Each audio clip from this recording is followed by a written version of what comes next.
Muy buenos días y bienvenidos a este encuentro organizado por Business Insider España, al que hemos llamado Let's Do Better Capitalism. Poco tiempo después de fundar en 2007 Business Insider como medio de economía y tecnología en Estados Unidos, Henry Blodgett empezó a hacer una pregunta en las escuelas de negocio a las que le invitaban a dar conferencias. Esta pregunta era muy simple. ¿Cuál es el propósito fundamental de una compañía? Pues bien, la respuesta que recibió en aquel momento de forma más abrumadora fue que el propósito era ganar dinero para los accionistas o para los dueños. Bueno, es una respuesta válida, es una respuesta aceptable, aunque la idea que subyace solo beneficia a unos pocos, y sobre todo es una respuesta comprensible si pensamos en lo que había ocurrido en las 3 décadas anteriores. Para comprobar que seguir al pie de la letra esa respuesta puede llevar a situaciones realmente desastrosas. Por esta razón, Henry decidió en aquel momento tratar de establecer una respuesta mucho más completa a esa pregunta y, sobre todo, mucho más necesaria.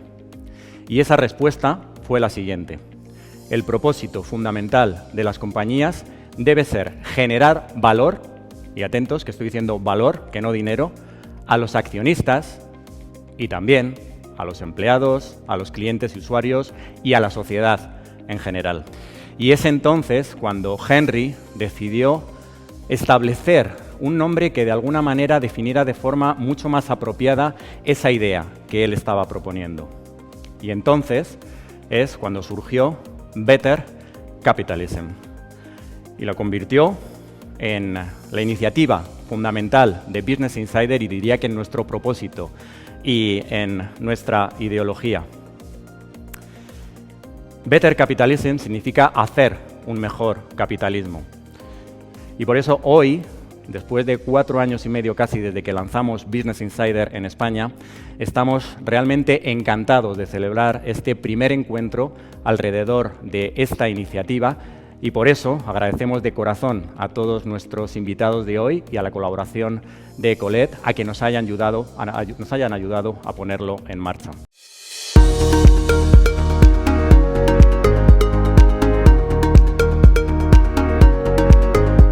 Me gustaría preguntaros, es una pregunta común para todos. María, empezamos por ti. ¿Cómo se está haciendo frente a la emergencia climática, tanto a nivel de la sociedad como a nivel de vuestras empresas o instituciones en particular? No se puede ver solo desde el punto de vista climático. Tenemos que hacer un cambio holístico e integrado que cubra clima, energía, transporte, los edificios de la tierra, la agricultura o los bosques, y la economía circular permite atajar las emisiones que están vinculadas no solo al sector energético, sino también al sector agroalimentario, y es para ello que necesitamos trabajar con las empresas para que, incorporando principios de economía circular, puedan reducir su impacto climático. Creo que debemos cambiar la mentalidad de cómo se consumen los productos, ¿no? Cómo se desechan esos productos y ver cómo podemos recuperarlos para esta economía circular, para recuperar los materiales.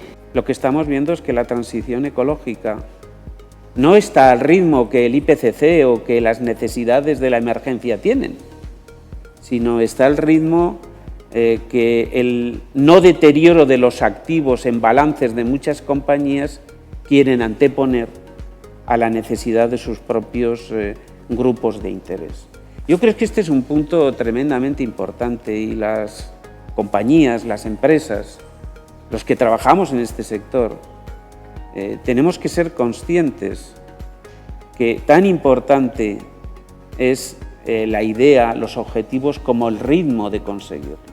Y yo creo que a los gobiernos les falta decisión, a los gobiernos les falta regulación y a las empresas muchas veces, yo que ya voy teniendo una edad, nos falta pensar que el horizonte temporal de permanencia de sus ejecutivos no puede marcar la estrategia de las compañías a largo plazo.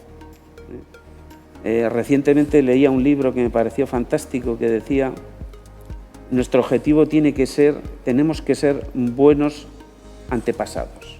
Las empresas tienen que ayudar a proponer soluciones de innovación, ¿no?, de productos, de servicios que vayan en esa línea. Necesitan ese marco regulatorio y necesitan también, yo creo que un marco regulatorio consistente. A veces no pasa, incluso en España, entre diferentes comunidades autónomas surgen diferentes tensiones, y una financiación dirigida a apoyar ese ámbito. Hay PERTEs ahora, hay un PERTE específico de economía circular, vinculado, ¿no?, pues a plásticos, a textil, ¿no? Creo que también viene de equipo de renovables, ¿no? Toca algunos ámbitos específicos, pero más allá de elementos concretos o industrias muy concretas, yo creo que esa comprensión, desde luego, de cómo puede alinearse administración, empresa y consumidor para cumplir un objetivo, ¿no?, sería determinante, ¿no? A mí me gusta mencionar la figura del 12% de los materiales recuperados, es decir, materiales reciclados que se incorporan en nuevos productos.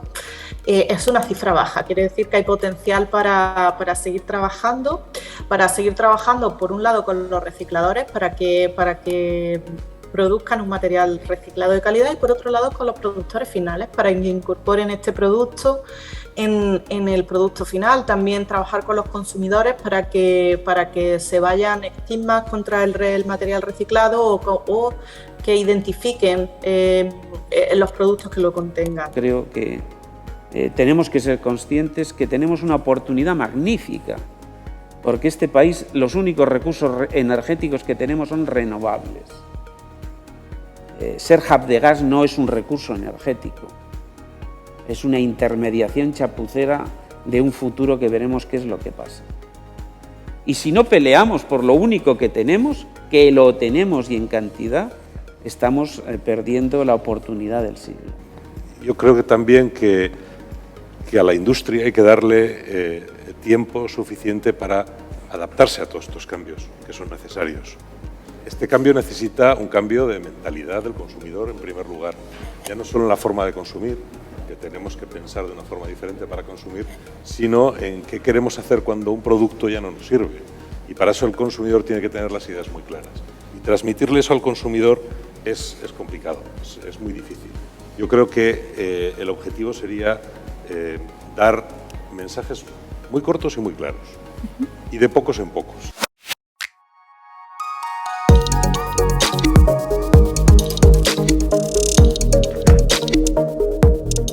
Seguimos con nuestra jornada Let's Do Better Capitalism y lo hacemos hablando de finanzas sostenibles en una mesa en la que vamos a intentar explicar un poquito mejor conceptos que son muy importantes en las finanzas sostenibles y que son muy importantes también en este camino hacia el cambio. Pasamos en el 2009 de 35.000 millones en activos con criterios de sostenibilidad a multiplicar por 10, a los 350.000 en el último estudio del año pasado. Entonces, es algo real, o sea, se ha disparado el volumen en la parte de mercado de capitales, toda la parte de gestión de activos, pero también en la parte de intermediación financiera. O sea, los grandes grupos financieros están colocando productos sostenibles y, por lo tanto, hay una eclosión, por llamarlo de esta manera, en los últimos, sobre todo en los últimos años.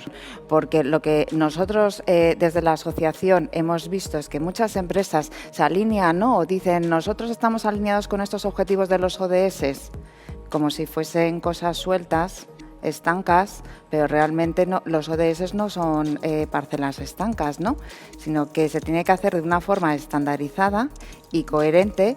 Las empresas tienen que analizar cuáles de sus actividades afectan a qué ODS, en negativo y en positivo, es analizar las debilidades, es analizar las fortalezas, es analizar qué requieren los grupos de interés de ti, en qué quieren que tú trabajes, en qué quieren que tú mejores, y una vez que hayas analizado eso, es lo que te van a establecer tus pautas de acción y tus KPIs y tus objetivos a corto, medio, largo plazo. Y todo eso tiene que estar integrado dentro de la estrategia y del plan de negocio de la compañía. Si cogemos la cartera de productos de cualquier entidad financiera española, ha evolucionado sustancialmente en los últimos años. Su oferta de productos ESG, si es que existe un apartado, ¿no?, si nos fuéramos a la página web de una entidad financiera y filtráramos, ¿no?, por oferta de productos sostenibles y viésemos su catálogo, ha evolucionado sustancialmente, como decía, y seguirá evolucionando. El gran avance de la E en su madurez respecto a la S y a la G, y también, por supuesto, qué demandan las empresas, ¿no? Obviamente, las corporates son las que hasta ahora han tirado del carro de las finanzas sostenibles y las que han demandado financiación, si hablamos de financiación, ¿no?, de grandes proyectos sostenibles. Las pymes han estado y siguen estando en un papel mucho más anterior, ¿no?, por su propia naturaleza. Y fue uno de nuestros principales aprendizajes. Y cuando yo asesoro a mis clientes en desarrollar un producto sostenible para pymes, lo primero es, uno, no podemos hablar de ODS, no podemos hablar de taxonomía, tenemos que hablar en un lenguaje que ellos entiendan. Y en segundo lugar, hablar en euros. Y la sostenibilidad puede ser una palanca tremenda para ahorros de costes evidentes gracias a iniciativas alrededor de reducción de residuos, economía circular, pero no solo eso, también representa nuevos nichos de negocio, nuevos modelos de negocio. Es decir, puede una pyme acceder a nuevos sectores o a nuevos targets que no se había planteado, ¿no?, gracias a un modelo de negocio un poco más sostenible. Ahora mismo se abre otra etapa, ¿no? Y esta etapa viene muy de la mano del marco regulatorio. A partir de agosto, o sea que estamos dentro de 2 meses, la normativa de MiFID II, que es una, en concreto para entendernos, específica en cuanto a requerimientos de información a los inversores particulares, va a pedir que en el test de idoneidad a la hora de contratar un producto, las entidades financieras le incluyan una pregunta sobre sostenibilidad, sobre si quiere productos sostenibles. Entonces, inmediatamente eso obliga a que las entidades financieras, primero, tengan un catálogo de productos. Segundo, que tengan un argumentario de venta bueno, pues con todo el conocimiento necesario en materia de estos productos sostenibles, y luego que los equipos estén formados para poder asesorar al cliente. Por lo tanto, es una forma de hablar, pero podríamos hablar de la democratización de las finanzas sostenibles, que lleguen hasta el ahorrador final. No es un halago al producto financiero sostenible. El producto financiero sostenible tiene que ser competitivo desde el punto de vista de rentabilidad total. Por lo tanto, no tiene que pagar un peaje o una prima por la sostenibilidad. Las expectativas son importantes, porque la Unión Europea prevé crear en la economía circular 700.000 empleos en esta década, la década de la acción. ¿Y esto qué supone? Supone, de alguna manera, un caldo de cultivo para las startups. De hecho, hay una serie de instituciones financieras en nuestro país que han apostado por el emprendimiento social. Por otro lado, también es un impulso a lo que podríamos llamar Green Job.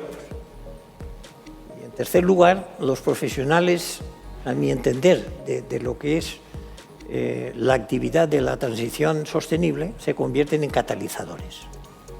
Esto es tan importante que viene de la mano de la legislación, porque no se trata de legislar más, se trata de legislar mejor, el better regulation, porque nos llegan todos los documentos de las taxonomías y realmente hay que ver cuál es la viabilidad desde el punto de vista práctico.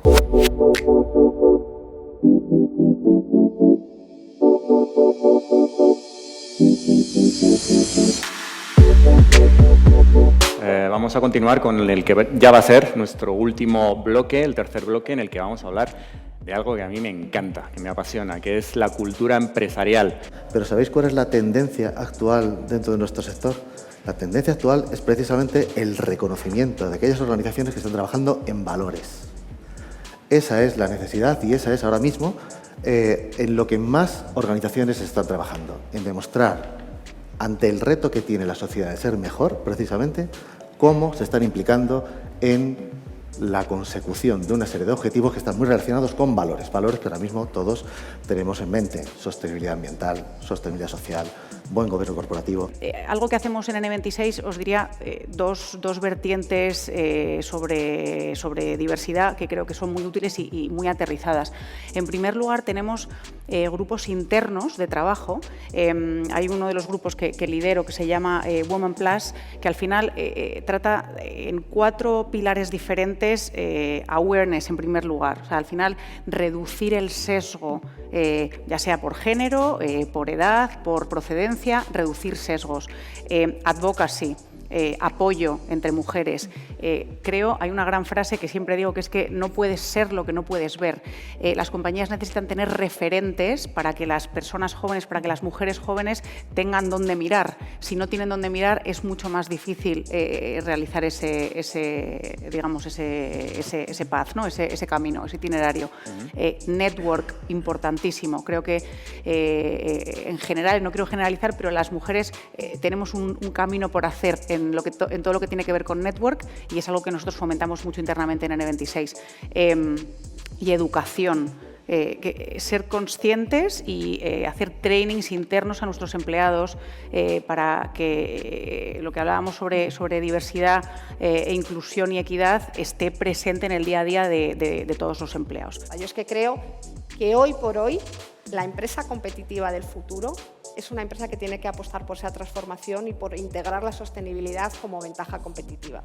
Y es que hay que verlo como una oportunidad, porque es realmente este cambio. Antes hablábamos de la diversidad y la diversidad es una oportunidad. Si es que vivimos en un mundo global, diversidad geográfica, el 51% somos mujeres, tenemos diversidad generacional, que al final somos el segundo país más envejecido del mundo. Como no sepamos integrar realmente esa diversidad, no vamos a saber responder a los retos que ya nos han demostrado que son muchos, que vienen del contexto en el que vivimos y de este contexto incierto. La brecha digital está identificada por Naciones Unidas como uno de los retos fundamentales y lo enfoca dentro de los derechos humanos. Es decir, es un derecho humano ya a día de hoy reconocido por Naciones Unidas que las personas tengan acceso a la tecnología y, de hecho, la brecha digital, no solamente en España, por ejemplo, intergeneracional, sino la brecha digital que se está abriendo entre los países del norte y los países del sur es tan grave que es igual de grave que otra serie de